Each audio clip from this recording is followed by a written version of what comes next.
আমি হলাম গ্রামের অতি সাধারণ একটা মেয়ে।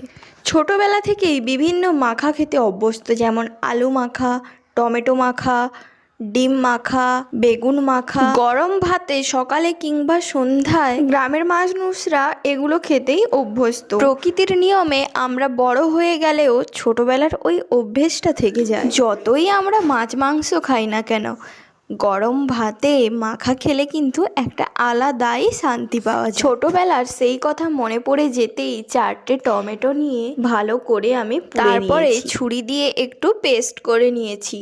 তাতে দিয়ে দিচ্ছি সামান্য লবণ, পেঁয়াজ কুচি, ধনেপাতা কুচি, কাঁচা লঙ্কা কুচি আর একটু সর্ষের তেল দিয়ে ভালো করে হাত দিয়ে মাখিয়ে নিয়েছি। ব্যাস, রেডি হয়ে গেছে আমাদের লোভনীয় মাখা। গরম ভাতে কিন্তু দারুণ